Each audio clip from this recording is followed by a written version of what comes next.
예수님과 제자들이 동행하고 동역하는 사이였을까?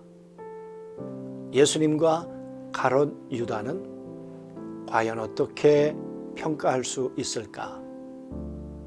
그리고 마지막 대제사장 뜰에서 신문을 받으실 때 제자들은 어디에 있었을까? 지근거리에 있었던 베드로는 예수님이 들리는 그 귓전에다가 무슨 이야기를 했을까? 얼마 전까지만 해도 끝까지 예수님을 따르겠다고 고백했던 베드로는 3번이나 부인하는 일을 하지 않았습니까? 끝까지 동행한다는 것, 정말 죽음만큼이나 힘든 일이 아닐까 싶습니다. 우리는 이 동행을 성령 안에서 매일매일 하려고 하는데 잘들 되고 계신가요? 안 된다고 할지라도 우리는 끊임없이 도전해야 할 것입니다. 구름기둥과 불기둥으로 우리 안에 임재하시면서 동행의 모든 준비를 하고 계셨던 분이 하나님이셨죠. 문제는 우리가 그 하나님을 의식하지 못하고 우리 안에 그 하나님의 뜻을 또 하나님의 마음을 품어내지 못하기 때문에 동행과 동역이 힘겨워졌던 것이죠. 그런 면에서 우리 금요일 날 우리들의 모습을 돌이켜 보도록 하겠습니다. 아침에 눈 뜨시면서 이런 인사 늘 드리자고 했는데 여러분 잘 되고 계신가요?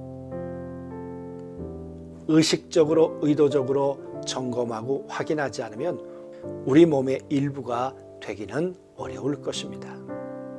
점검해 보셨으면 좋겠고요. 오늘 하루 누구를 만나셨습니까?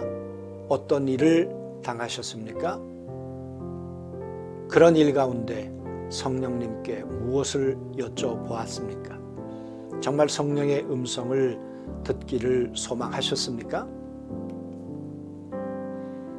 오늘 하루 성령님과 함께 동행하면서 또 성령의 인도를 받으면서 감사합니다라고 고백했던 어떤 사건들은 있으셨습니까? 하루를 돌이켜보니 성령님의 마음을 근심케 했던 일들 무엇이 있을까요? 잘못된 동기, 태도, 하나님에 대한 무관심, 또 육적 삶에 대한 집착, 습관적인 죄, 우리가 참참히 우리 자신들을 돌이켜 보았으면 좋겠습니다. 성령님하고의 동행은 말씀이 없이는 불가능하다고 했습니다. 말씀이 없는 우리가 영성은 신비주의가 될 수 있기 때문에 그렇습니다. 우리 자신들을 한번 돌이켜 보시고 또 요즘 말씀을 통해 주신 감화와 감동을 어떻게 순종했는지 한번 돌이켜 보았으면 좋겠습니다.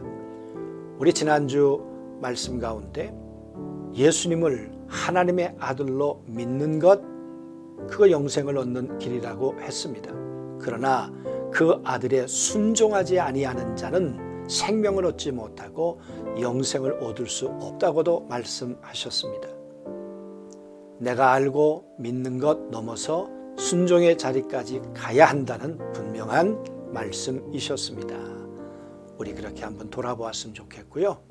오늘 하루 동안에 감사할 것 2가지, 또 회개할 것 2가지, 그리고 개인적으로 체크할 체크리스트, 내가 성령님과 동행을 위해서 개인적으로 내가 연구를 하든지 공부를 하든지 아니면 순종의 훈련을 하든지 영적 분별력을 키워가든지 개인적으로 아마 다 다를 것입니다. 꼭 체크해 보시고 오늘 이 밤 성령이 주시는 위로 가운데 평안한 성금요일 날 저녁이 되실 수 있으면 좋겠습니다. 기도하겠습니다. 하나님 아버지, 이 땅에 오시고 십자가에 돌아가신 금요일 저녁입니다. 십자가에 주께서 달리시고 그리고 무덤에 들어가신 그 의미가 무엇인지, 그 길로 가시면서 예수님은 성령으로 끝까지 아버지의 뜻을 어떻게 따르셨을지 저희들에게도 들려주시는 주의 음성이 있게 하셔서 어렵고 힘들 때 주님을 향한 길을 걸어가게 하시고 그 길이 혼자가 아니라 성령의 능력 안에 걸어갈 수 있도록 도와주옵소서. 이 밤을 말씀과 하나님의 영으로 우리를 붙들어 주시기를 원하오며 예수님의 이름으로 기도하옵나이다. 4월 2일 사순절 제39일 어찌하여 나를 버리셨나이까. 마가복음 15장 34절 말씀. 제9시에 예수께서 크게 소리 지르시되 엘리 엘리 라마 사박다니 하시니 이를 번역하면 나의 하나님 어찌하여 나를 버리셨나이까 하는 뜻이라. 아멘. 요즘도 부모로부터 버려지는 아기가 있다고 합니다. 그들이 험한 세상을 살아갈 것을 생각하면 안타까운 마음입니다. 혹시 누군가로부터 버림받아 본 적이 있습니까? 다른 사람의 잘못을 뒤집어 쓰고 주변 사람들로부터 오해를 받아 조롱받으면서 산 경험이 있다면 그때 어떤 마음이었습니까? 사순절을 보내고 있는 오늘 우리는 예수님이 하셨던 절규의 외침을 듣습니다. 아버지 하나님 어찌하여 나를 버리셨나이까? 십자가 죽음이라는 가정을 통해 처절하게 버려지고 있는 고통의 순간에 예수님께서 하신 질문입니다. 예수님이 버려지는 과정은 참으로 참혹했습니다. 단칼에 목이 잘리거나 한 방의 총탄에 맞아 쓰러지거나 순간에 목숨이 끊어지는 교수형이 아니었습니다. 모진 욕설과 조롱, 납조각이 달린 채찍에 맞아 살점이 이리저리 찢겨나가고 두 손과 발에 못이 박히고 옆구리는 창에 찔리고 머리엔 뾰족한 가시들로 만들어진 간이 깊이 눌러 쓰인 채 온몸 이곳저곳에서 붉은 피가 줄줄 흐르고 몸의 체중을 감당 못해 못 박힌 살과 뼈가 찢겨지고 부러지는 고통. 아버지 하나님 어찌하여 나를 버리셨나이까? 그런데 이 예수님의 외침은 단순히 육체적인 고통을 참기 어려워 소리치신 것 이상입니다. 태초부터 함께 하셨던 성부 하나님으로부터 진노를 받아 영원한 사랑의 관계에서 분리되는 고통의 외침이었습니다.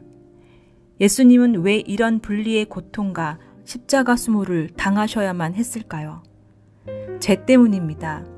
우리의 죄뿐만 아니라 아담 이래로 하나님을 떠난 모든 인류의 죄 때문입니다. 예수님은 죄가 없으신 분입니다. 예수님은 아담 이래로 인류의 과거, 현재, 미래의 모든 죄를 대신 담당하기 위하여 그 무서운 하나님의 진노를 받아 그렇게 고통받으시면서 외치셨습니다. 아버지 하나님 어찌하여 나를 버리셨나이까? 사순절을 보내면서 결코 잊지 말아야 할 믿음의 고백이 하나 있습니다.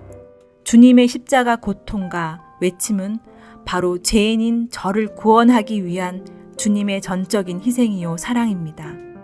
주님 앞에 엎드려 이 고백을 해 보십시오. 오늘의 기도. 주님, 날마다 주님의 십자가를 기억하며 제 십자가를 지고 가면서 하나님의 영광을 나타내게 하옵소서. 아멘.